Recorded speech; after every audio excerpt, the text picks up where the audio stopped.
சென்னை வடபழனி சிவன் கோயில் பேருந்து நிறுத்தம் அருகாமையில் போடப்பட்டுள்ள பேரிகடால் பேருந்தில் பயணிக்கும் பயணிகள் கடும் அவதிக்குள்ளாகியுள்ளனர்.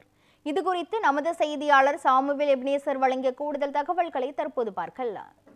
சென்னை வடபழனியில் இருக்கக்கூடிய சிவன் கோவில் பேருந்து நிறுத்தத்தில் நாம் நின்று கொண்டிருக்கிறோம். இந்த பகுதியில் பார்த்தோமானால் வைக்கப்பட்டிருக்கக்கூடிய பேரிகார்டானது பேருந்து நிறுத்தத்தின் அருகாமையில் போடப்பட்டுள்ளதால் இங்கே வரக்கூடிய பேருந்தில் பயணிக்கக்கூடிய பயணிகள் கடுந்த சிரமத்துக்குள்ளாகி வருகின்றனர். இங்கே ஒரு கேட்கலாம். சார் வணக்கம். இந்த பேருந்து நிறுத்தத்தில் அருகாமையில் போடப்பட்டிருக்கக்கூடிய இந்த பேரிகார்டில் எவ்வளோ சிரமத்தை?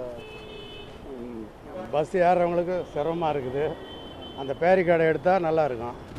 அவசர காலங்களில் பேருந்தில் ஏற வரக்கூடிய பயணிகள் தங்கள் அதாவது கீழே என்ன இருக்குன்னு கூட பார்க்காம அவங்க அவசரமாக வந்து இந்த பேருந்தில் ஏறி பயணிக்கக்கூடிய நிலைக்கு தள்ளப்படுகின்றனர். இந்த நிலையில் இந்த போன்ற நேரங்களில் விபத்தானது ஏற்படக்கூடிய நிலை ஏற்படுகிறது. என்னடா நாள் ஒன்றுக்கு பல நூறுக்கணக்கானோர் இந்த பேருந்து நிலையத்திலிருந்து பல இடங்களுக்கு பயணித்து செல்லக்கூடிய நிலையானது ஏற்படுகிறது. உடனடியாக காவல்துறை சார்பாக இங்கே வைக்கப்பட்டிருக்கக்கூடிய இந்த பேரிகார்டுகளை முறையாக அமர்த்தப்பட வேண்டும் என்றும் அங்கிருந்து அப்புறப்படுத்தப்பட வேண்டும் என்பதே பகுதி மக்களுடைய கோரிக்கையாக இருக்கிறது. ஒளிப்பதிவாளர் பரசுராமனுடன் செய்தியாளர் Samuel Ebenezer, news 7 Tamil, Chennai.